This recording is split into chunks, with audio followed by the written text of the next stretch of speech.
Senhor esteja convosco. Proclamação do Evangelho de Jesus Cristo, segundo Mateus. Naquele tempo, quando Jesus e os seus discípulos estavam reunidos na Galileia, ele lhes disse: O Filho do Homem vai ser entregue nas mãos dos homens, eles o matarão, mas no terceiro dia ele ressuscitará. E os discípulos ficaram muito tristes. Quando chegaram a Cafarnaum, os cobradores do imposto do templo aproximaram-se de Pedro e perguntaram: O vosso mestre não paga o imposto do templo? Pedro respondeu: Sim, paga. Ao entrar em casa, Jesus adiantou-se e perguntou: Simão, que te parece?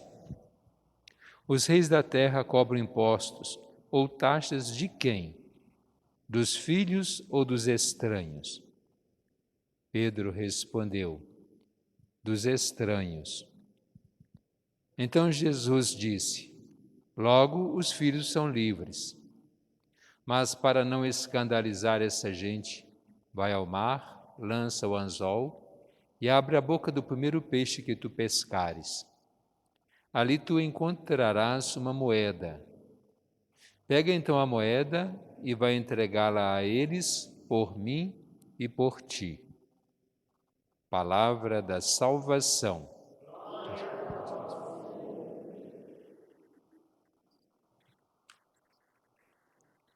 Nós ouvimos na leitura do livro do Deuteronômio algo que começa a falar um pouquinho mais de como nós seguirmos a nossa vida.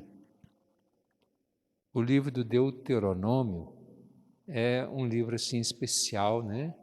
Das leis propostas por Deus e repassadas a Moisés, que por final repassa ao povo. Sabemos que os primeiros 5 livros da Bíblia se chamam, em conjunto, se chama Pentateuco. Gênesis, Êxodo, Números, Levítico e Deuteronômio.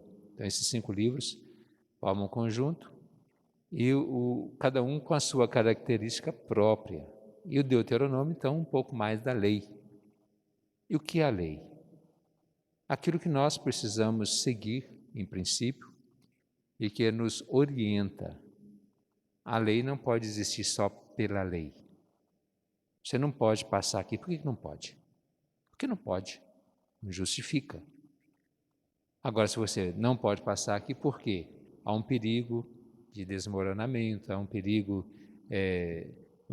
pode estar agora uma bomba para estourar, quebrar uma pedra, o que for, ou pode haver uma invasão. Sempre se justifica, ou deve se justificar por uma lei, porque a lei pela lei é morta. Assim como Jesus, quando fala da lei, ele fala: não vim abolir, mas fazer cumprir. É claro que há leis justas e leis injustas. Leis certas e a gente pode dizer que algumas são erradas. Não é só por meu julgamento que eu posso não gostar daquela lei, mas ela é justa, ela é correta. Talvez eu que esteja errado, ou ela não é necessária para mim, porque eu já tenho um costume, tenho uma prática que não vai contra aquela lei. Mas a lei existe exatamente para aqueles que não seguem. Se por acaso eu tenho portas nas casas, isso não é lei, mas acaba sendo porque há aqueles que não respeitam, eles não obedecem. Então a porta impõe respeito e aí daquilo que invadir uma casa, invadir que eu digo. Então a casa é uma propriedade privada que não pode ser invadida, nem pela polícia. Invasão ela tem que ter uma ordem judicial. Então isso são coisas que nós devemos ter no dia a dia. Mas a maior lei, se Jesus vem cumprir a lei, Ele vem cumprir, sobretudo, a lei do amor. Quando ele fala, eu vos dou um novo mandamento, esse mandamento não é novo, mas ele coloca como novo porque ainda não sabemos cumprir, ainda hoje, mesmo 2000 anos depois do que ele vem renovar, ainda falta muito para a gente amar. É o primeiro, o mais importante, e que não tem sentido os outros se nós não amamos. Os outros mandamentos, as outras leis, nenhum vai ter sentido, porque nós precisamos colocar em prática o básico.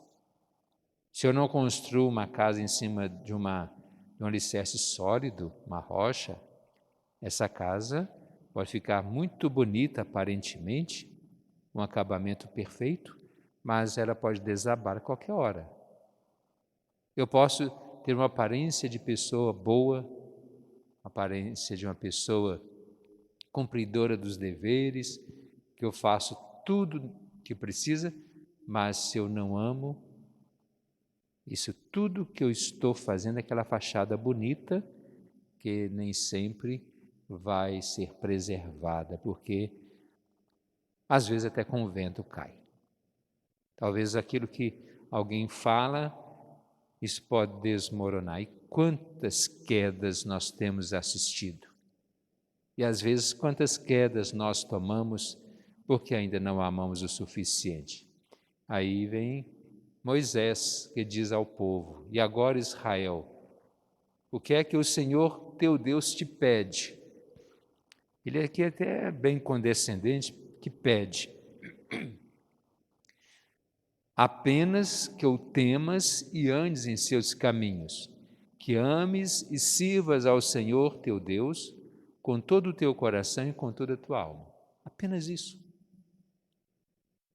É claro que Deus, depois Jesus, quando eu disse, ele fala que coloca um novo mandamento, amai-vos uns aos outros como eu vos amei. E quando um homem perguntou a Jesus qual o maior mandamento, ele fala, o que você lê ali? Amarás o Senhor teu Deus todo o teu coração e teu próximo como a ti mesmo. E o que Jesus fala em outros momentos, né? Que vocês fizeram ao menor dos meus irmãos e a mim que estão fazendo.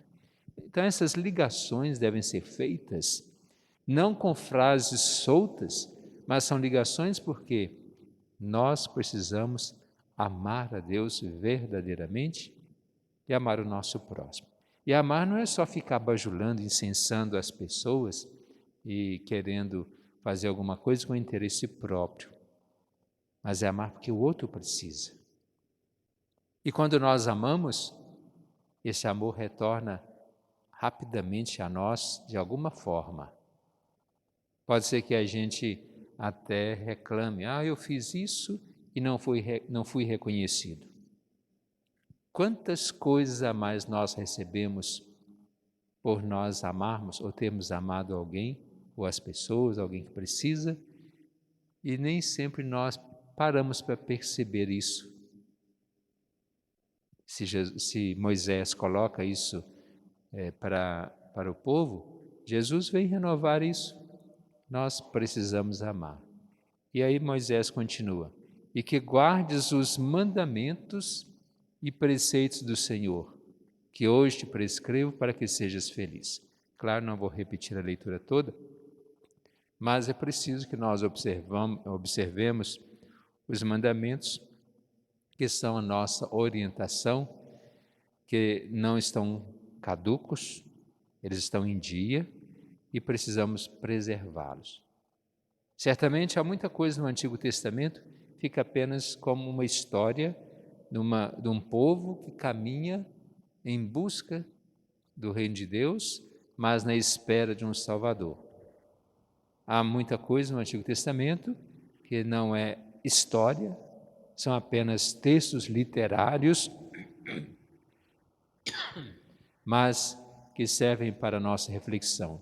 E que há alguns que já não têm mais sentido, porque eles foram renovados pela própria presença de Jesus. E se aquele povo esperava Jesus, nós hoje o temos e é a Ele que nós devemos seguir. Tanto que Jesus fala hoje dessa previsão, ou algum dos anúncios, ele fez 3 anúncios da sua paixão. Então ele fala: o Filho do Homem vai ser entregue nas mãos dos homens, eles o matarão. Vai ser entregue e eles o matarão, mas no terceiro dia ele ressuscitará. Ele faz essa previsão da paixão, mas já anuncia também a sua ressurreição, que é o ponto alto, é o auge de toda a história da nossa história como povo, que é celebrado hoje no domingo. A ressurreição de Jesus é a vitória da vida sobre a morte. E depois vem aquele imposto, deve ou não pagar imposto a César. Como o império crescia e alargando, tomando espaço, invadindo tudo, e todos deveriam pagar impostos. Eu acho que não existe um país perfeito, uma nação perfeita, em que não haja corrupção. Divulgando por aí que o Brasil está sem corrupção, então nós já estamos no céu, né? Porque só no céu não há corrupção. Não há. Em todos os lugares. Não vou provar, mas quem fala que não há também tem que provar que não há corrupção.